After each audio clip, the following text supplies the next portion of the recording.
Hello everyone, welcome to 1 minute finance. So आज की वीडियो के अंदर the topic that will be studying is fundamental analysis. So fundamental analysis जो है वो क्या होता है exactly? It's basically a holistic approach. किसी भी बिजनेस को पढ़ने के लिए फंडामेंटल एनालिसिस करना बहुत ज़रूरी हो जाता है।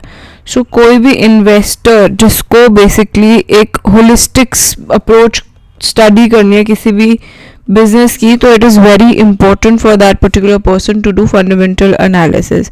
सो इन्वेस्टर्स जब भी वो चाहते हैं कि वो किसी बिजनेस के अंदर इन्वेस्ट करें फॉर अ लॉन्ग टर्म माने यहाँ पे for 3 to 5 years। So long term is basically 3 to 5 years के लिए अगर कोई भी इन्वेस्टर चाहता है कि वो किसी बिजनेस के अंदर इन्वेस्ट करे, तो इट बिकम्स वेरी इसेंशियल कि वो अंडरस्टैंड करे कि बिजनेस क्या करता है, उसके अलग अलग पर्सपेक्टिव्स क्या हैं। तो उस चीज़ को समझना बहुत इंपॉर्टेंट हो जाता है and it is very critical कि एक इन्वेस्टर सेपरेट करे जो भी डेली शॉर्ट टर्म नॉइजेज हैं स्टॉक प्राइजेस की, और वो कॉन्सेंट्रेट किसके ऊपर करे कि बिजनेस की परफॉर्मेंस क्या है। So over a long period of time stock के जो प्राइजेस हैं फंडामेंटल स्ट्रॉन्ग कंपनीज के हमेशा ही अप्रिशिएट करते हैं, जिससे एक इन्वेस्टर की वेल्थ क्रिएट होती है। फॉर एग्जाम्पल अगर हम कुछ एग्जाम्पल्स लें and we can think of Indian stock market के अंदर कुछ एग्जाम्पल्स देते हैं, जैसे कि इन्फोसिस या टीसीएस या पेज, और इधर it can be Eicher motors. So इन सभी कंपनीज जो है they are very fundamentally strong company. So each of the stocks ने approximately they have delivered a good CAGR। Let's see what is the performance over a long period of time. So अगर हम Eicher motor का अगर specifically देखें what is the CAGR, just a second, I just squeeze off the screen. So अगर आप Ayesha Motors का specifically CAGR देखते हैं over 10 years, it is more than 20%। सो 24% का CAGR है ऑफ 10 years।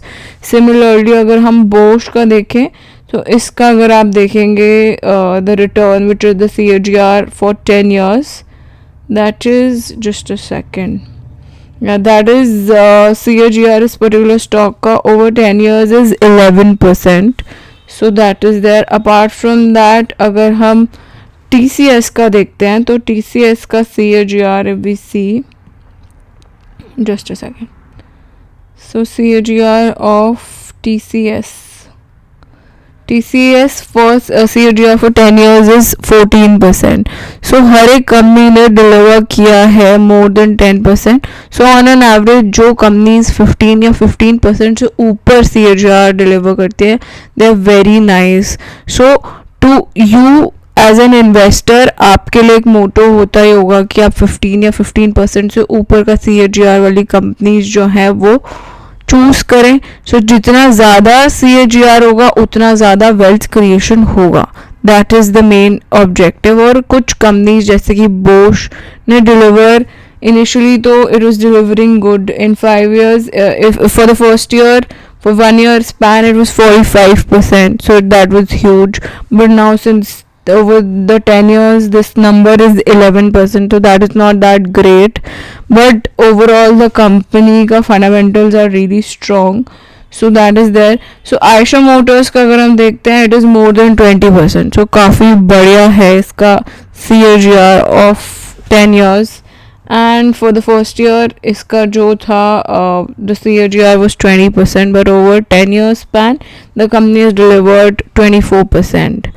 सो जितना ज़्यादा CAGR होगा उतना ज़्यादा एक इन्वेस्टर की वेल्थ क्रिएट होती है। देयरफॉर अगर आप इमेजिन करें the magnitude and the speed at which wealth create करी जाती है, इट डिपेंड्स कि आपने कितनी अच्छी और कितनी फंडामेंटली स्ट्रॉन्ग कंपनी के अंदर अपना पैसा इन्वेस्ट किया। So if you see the long term charts of these companies, so if you see this, so over a period of time the company has shown an uptrend, although there are moves that are there कि जिसमें there was a downfall during at this time, जहाँ पे there was a downfall 16 Jan को, otherwise it has been on a upper trend only, the Aisha Motors, ठीक है।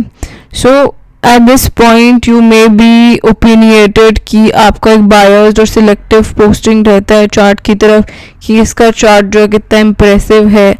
So that becomes important. Now if you see initially Suzlon का भी the जो returns थे they were not that great, but now Suzlon has shown a huge difference because initially the company was in debt, but now the company has cleared off most of its debt. So Suzlon Energy ka return on equity is huge. So if you see the chart, इसका बिल्कुल up trend की तरफ chart जा रहा है.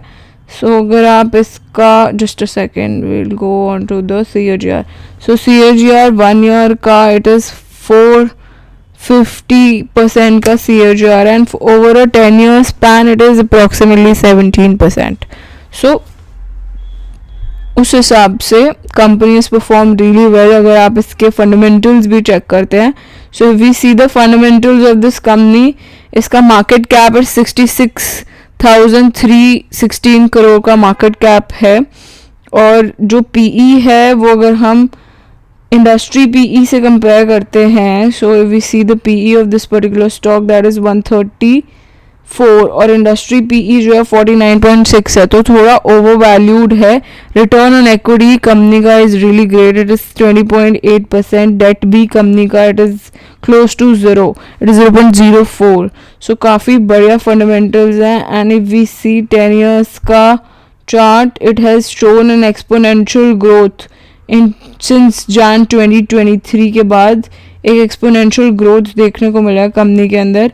And if we see the sales is increasing, although there was a dip in September 2023, फिर उसके बाद there has been an increase. And profits जो हैं, profits भी increase हो रहे हैं. In fact this time it is all time high. Operating profits की बात करें, PAT भी देखेंगे तो PAT there was a dip in March and June and September. Apart from that it has been increasing, so it's a good thing. Net profit जो है that is also increasing, although in June and September there was a dip that was observed. So काफ़ी बढ़िया performance है. Company has given a lot to its investors within a span of one and a half year. So काफ़ी बढ़िया performance है. अगर हम बात करें about the shareholding pattern के अंदर promoter holding is 13%, FIs, DIs, and if we see the mutual funds is not there. So if we see this thing FIs और DIs का अगर देखते हैं तो it is more than 20%, so which is good. Public के पास 62.74% है shareholding pattern is shareholdings of this particular stock, and promoters के पास 13% का stake है. So FIDs का it is good enough, it is more than 20%, so it is good. ठीक है. So Suzlon also has given a huge this thing return over a span of one and a half year. So all these are examples जो कि gives you a destructive thing that where are the Indian markets heading and how the wealth can be created over a period of time.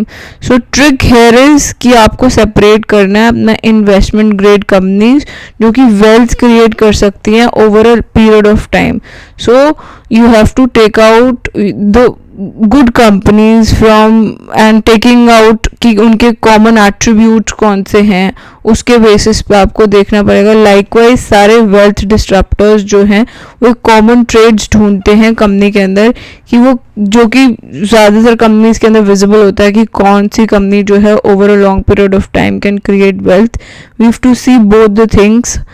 Fundamental analysis आपको करना होगा और आपको ये देखना होगा कि टेक्निकल एनालिसिस से कि कौन सी टेक्निक से आप ये देख सकते हैं कि कब ये is it a good time to enter और exit.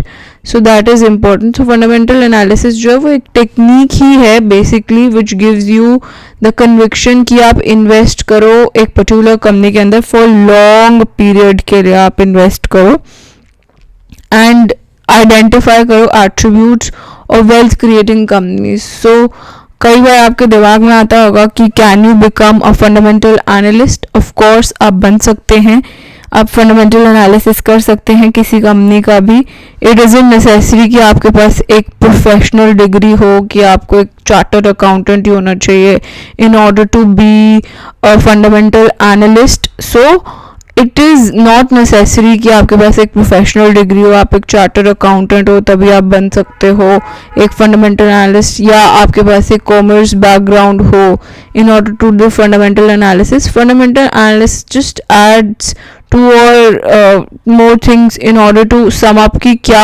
exactly what is the basic skills that you require.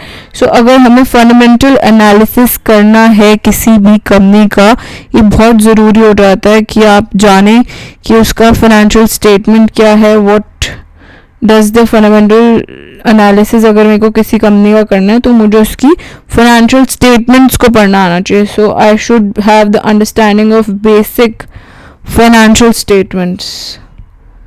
financial statements का जो वो है, I mean what does the financial statement say, उसकी अंडरस्टैंडिंग होनी इम्पोर्टेंट है.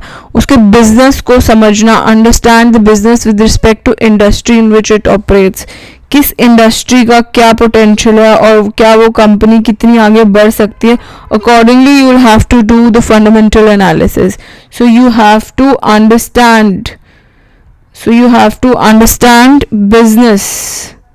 उस बिजनेस को समझना बहुत ज़रूरी है with respect to industry.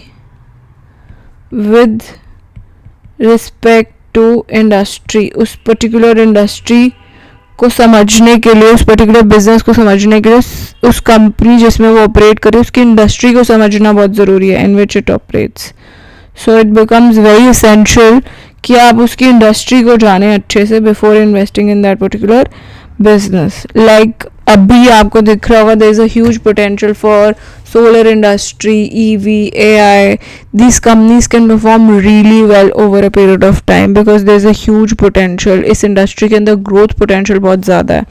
So that is why we have to identify those industries. फिर उस industries में you should basically identify which all businesses are performing really well and those who have potential to grow further. So that you have to identify. Next is basic arithmetic operations को आपको पता होना चाहिए. इसके अंदर तो I don't think there is a much skill required as everybody knows how is addition done, how is subtraction done.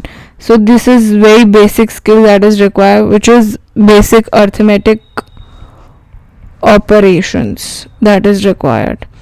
जैसे you should know addition, subtraction, multiplication and division. So all these skills are required in order to know what are the fundamental analysis of a company. So objective जो इस module का, the one that I am teaching you of fundamental analysis, is to ensure that you should have first two skills, which is understand करना आपको कि company के financial statements क्या कह रहे हैं, और आपको ये जानना ज़रूरी है कि जिस बिजनेस के अंदर आप इन्वेस्ट कर रहे हैं what is the business potential to grow as per the industry का क्या पोटेंशियल है. सो टेक्निकल एनालिसिस क्या ज़रूरी होता है, वाई शुड वन बॉदर कि टेक्निकल एनालिसिस करना चाहिए नहीं करना चाहिए. So that is something which is different from fundamental analysis. So I'll just give you a brief. fundamental analysis के अलावा technical analysis क्या बोलता है and what exactly is technical analysis. So let's just talk about technical analysis. So technical analysis क्या होता है? If we see the technical analysis is ये आपको help करता है आपको एक क्विक शॉर्ट टर्म रिटर्न बनाने में हेल्प करता है. अगर आपको शॉर्ट टर्म में रिटर्न चाहिए, people who need short term return they actually do fundamental की बजाय दे डू टेक्निकल एनालिसिस, जो कि हेल्प करता है उन्हें, विच हेल्प करता है कि बेसिकली किस टाइम पे आपको एंट्री लेनी है और किस टाइम पे आपको एग्जिट करना है उस पर्टिकुलर स्टॉक के अंदर. बिकॉज यूजली किसी भी स्टॉक के अंदर जब आप इन्वेस्ट करते हैं, बेसिकली ट्रेड करते हैं, ट्रेडर्स ज़्यादातर टेक्निकल एनालिसिस यूज़ करते हैं. जब वो ट्रेडिंग करते हैं उनको पता होना चाहिए कि what is the pattern that is forming, is it inverted cup and handle pattern या कोई भी पैटर्न अगर फॉर्म हो रहा है, डोजी बन रहा है या कुछ भी बन रहा है, तो किस टाइम पे वो एंट्री लें और किस टाइम पे एग्जिट करें, तो उसके लिए टेक्निकल एनालिसिस का पता होना बहुत ज़रूरी होता है, जो कि आपको हेल्प करता है कि you can time the market for a better entry and exit, कि आप कब एंटर करें और कब एग्जिट करें, ठीक है. However, technical analysis is not an effective approach. आप इससे wealth नहीं बना सकते. You cannot create wealth through technical analysis. It is just for trading purpose. So wealth जो है वो आप कैसे बना सकते हैं? That you can create by making intelligent long term decisions. जब आपको long term investments करते हैं, then over a period of time you can create wealth. However, दोनों चीज़ें जानना ज़रूरी है. You should also know technical analysis with fundamental analysis, because if they coexist together, you can strategize and make a good decision regarding entry, and over a long period of time, you can keep it and create wealth over a period of time, like Warren Buffett has done. So now let us say कि market participants जो हैं वो अगर identify कर लेते हैं कोई भी एक fundamentally strong stock, for example इस केस में अगर हम देख लेते हैं, just a second, इस केस में अगर हम Eicher Motors ही देखें तो Eicher Motors जो है it has created wealth for people over a long period of time. As you've seen, it has created a CAGR of 24%. अभी just only we've seen what is the CAGR. CAGR is approximately more than 20%. So it's a fundamentally strong stock. So therefore अगर आप invest करें अपने money को इस particular stock के अंदर, अगर किसी ने स्टार्ट भी किया होता है 2006 के अंदर इन्वेस्ट करना, he or she should have created a wealth over a long period of time. As you see, the stock market has made a negligible move. अगर आप इसमें देखेंगे over a period of this is a short term this thing, max अगर हम देखते हैं over 2006 to 2000, अगर हम देखें ओवर 2010 तक मान लें, तो इतना ज़्यादा जो कंपनी है उसने प्रॉफिट नहीं बनाया, but over a long period of time it is created a huge wealth for individuals, for investors. So this means कि फंडामेंटल बेस्ड इन्वेस्टमेंट जो आयशर मोटर्स में अगर किसी ने करी होती है over a period of time, he or she should have gained a huge return. So market participants जो हैं they become better off if they do long term investing rather than trading. So market participants जो हैं काफ़ी सारे जो लोग हैं they take both the analysis. Technical analysis जो है वो इन्वेस्टर को हेल्प करता है कि वो शॉर्ट टर्म ट्रेडिंग बेट्स भी ले सकता है अगर उसे इन्वेस्टमेंट नहीं करनी for a longer period of time. So hence both technical और फंडामेंटल एनालिसिस जो है they should coexist as a part of its market strategy, जिससे आपको ये पता चलेगा कि बेसिकली आपको कब एंट्री लेनी है. कैपिटल एलोकेशन स्ट्रैटेजी जैसे जब ये दोनों साथ में को एग्जिस्ट करते हैं, द फंडामेंटल इफ दे को exist together, fundamental analysis and technical analysis, अगर ये दोनों को एग्जिस्ट करते हैं साथ में, इसे हम क्या बोलते हैं, it is called core satellite strategy. क्या बोलेंगे इसे हम, कोर सैटेलाइट स्ट्रैटेजी. ठीक है, इसे हम कोर सैटेलाइट स्ट्रैटेजी बोलेंगे. ठीक है. सो लेट अस से अ मार्केट पार्टिसिपेंट, उसके पास एक कॉर्पस है विच इज ₹5 लाख का अगर उसके पास कॉर्पस है, सो उसमें से कॉर्पस जो है वो स्प्लिट कर सकता है दो अनइक्वल पोर्शंस के अंदर, which is one we can say he can have 3 lakh एक साइड रख सकता है और 2 लाख एक साइड रख सकता है. So the corpus can be divided into 60:40 की रेशो में डिवाइड कर सकते हैं. सो इस कैपिटल के अंदर 60% कैपिटल विच इज 3 लाख वो इन्वेस्ट कर सकता है एक इंडिविजुअल लॉन्ग टर्म इन्वेस्टिंग के लिए, और दूसरा corpus which is the 2 lakh वो जैसे अभी मैंने आपको बताया 60% which is 3 लाख वो लॉन्ग टर्म इन्वेस्टिंग के लिए रख सकते हैं लॉन्ग पीरियड ऑफ टाइम, जो कि फंडामेंटली स्ट्रॉन्ग कंपनीज है उसमें इन्वेस्ट करके. सो 60% इन्वेस्टमेंट जो है that can be his or her core of the portfolio, and दूसरा one can expect core portfolio जो है वो ग्रो करेगा at least by 12 to 15%, which Warren Buffett also says कि over a long period of time जो CAGR बनता है अगर आप लॉन्ग टर्म इन्वेस्टिंग करते हैं fundamentally strong stock, it is approximately between 12 to 15% CAGR. So balance 40% जो एक इंडिविजुअल ट्रेड करना चाहता है वो यूटिलाइज कर सकता है शॉर्ट टर्म ट्रेडिंग के लिए, शॉर्ट टर्म ट्रेडिंग.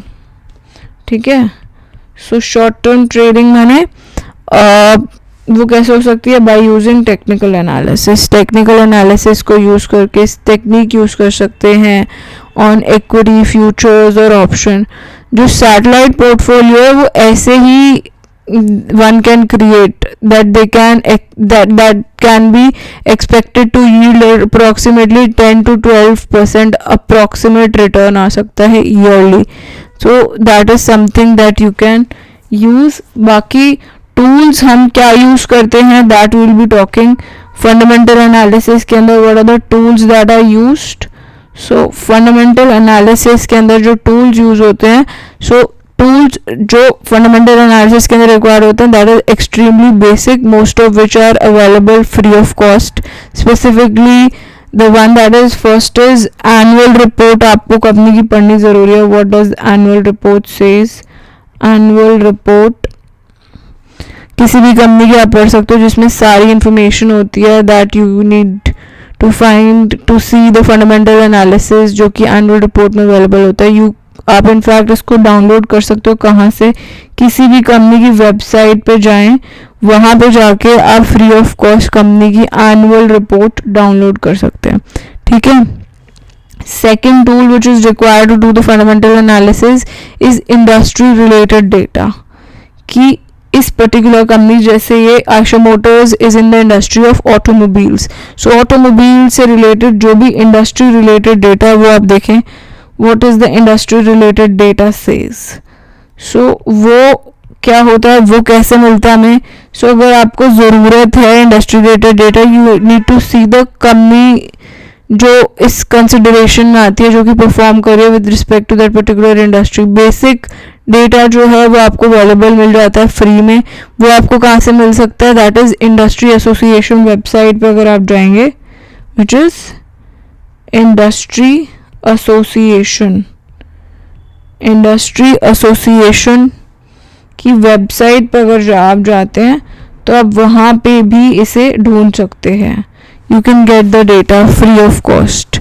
ठीक है. So that is something that is required to do the fundamental analysis. Apart from that, access to news. आपको पता होना चाहिए what is the news of that particular business that is regulating. So आपको news पता होनी चाहिए. So daily news जो है वो आपको हेल्प करती है कि आप अपडेटेड रहें. लेटेस्ट डेवलपमेंट्स क्या हो रहे हैं कंपनी के, क्या इंडस्ट्री के अंदर हो रहा है, बोथ आपको पता होना चाहिए. What is happening in the industry and what is the company, what exactly is their interest, what are they doing. Good business newspaper आप यूज़ कर सकते हो, या आप यूज़ कर सकते हो Google alert. So Google alert पे भी आप न्यूज़ देख सकते हैं, which can help you stay. आप लेटेस्ट न्यूज से अवेयर रहेंगे अगर आप ये इंस्ट्रूमेंट्स यूज़ करते हैं. बाकी आपको MS Excel का पता होना चाहिए. What is MS Excel, although it's a free, you know, although free तो नहीं होता but you can gate cracked version. If not this you can also use Google sheets. आप यूज़ कर सकते हैं which help you understand the fundamental analysis. So with just 4 tools आप develop कर सकते हैं फंडामेंटल एनालिसिस, जो कि बहुत इम्पोर्टेंट और एसेंशियल होता है किसी भी कंपनी को जानने के लिए, कंपनी का होलिस्टिक बिजनेस को पता करने के लिए. So you can believe me that I am saying I don't need that. Basically अगर आप ये 4 टूल्स यूज़ करते हैं, इसके अलावा आपको कुछ और नहीं चाहिए. It's just simple and logical. So इससे आपकी रिसर्च बहुत ही ईजी हो जाती है. Now from this what are the key takeaways जो कि आप जाने हैं इस particular now the module that I've talked about, fundamental analysis क्या करता है, आपको एक लॉन्ग टर्म इन्वेस्टमेंट विजन देता है कि आप कौन सी कंपनीज में इन्वेस्ट करें. इन्वेस्टमेंट किसी भी कंपनी के अंदर वेल्थ क्रिएट कर सकती है अगर उस कंपनी के फंडामेंटल्स काफ़ी सॉलिड या स्ट्रॉन्ग हैं. बाकी अगर आप फंडामेंटल एनालिसिस यूज़ करते हैं, आप सेपरेट कर सकते हैं जो इन्वेस्टमेंट ग्रेड कंपनीज हैं उनको फ्रॉम जंक कंपनीज. जो भी इन्वेस्टमेंट ग्रेड कंपनीज होती हैं उसमें कुछ कॉमन ट्रेड्स होते हैं, लाइकवाइज ऐसी सारी जंक कंपनीज के अंदर कुछ कॉमन ट्रेड्स होते हैं. नेक्स्ट इज फंडामेंटल एनालिसिस जो है वो आपको हेल्प करता है एनालिस्ट को आइडेंटिफाई करने के अंदर के लिए कि कौन से अच्छे ट्रेड्स हैं कंपनी के अंदर. दोनों टेक्निकल एनालिसिस और फंडामेंटल एनालिसिस जो हैं they should coexist as a part of your market strategy. अगर आपको फंडामेंटल एनालिसिस बनना है, वन डज नॉट रिक्वायर, एक कोई स्पेशल स्किल नहीं है, कॉमन सेंस, बेसिक मैथ्स और थोड़ा सा बिजनेस सेंस आपको होना चाहिए in order to do investing. So एक कोर सैटेलाइट अप्रोच जो यूज़ करी जाती है that is to capital allocation. जैसे कि मैंने आपको बताया कि अगर एक इंडिविजुअल के पास 5 लाख रुपीज़ हैं तो एक वो किस में यूज़ कर सकते हैं, लॉन्ग टर्म इन्वेस्टिंग के लिए और एक शॉर्ट टर्म इन्वेस्टिंग के लिए.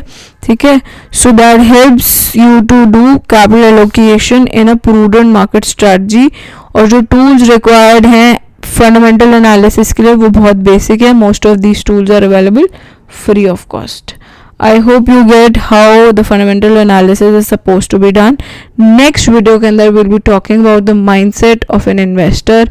उसके अंदर हम बात करेंगे स्पेकुलेटर्स क्या सोचते हैं, ट्रेडर्स क्या सोचते हैं और इन्वेस्टर्स क्या सोचते हैं. So we will be studying about that. Stay tuned for that as well. Thanks for watching. Bye bye.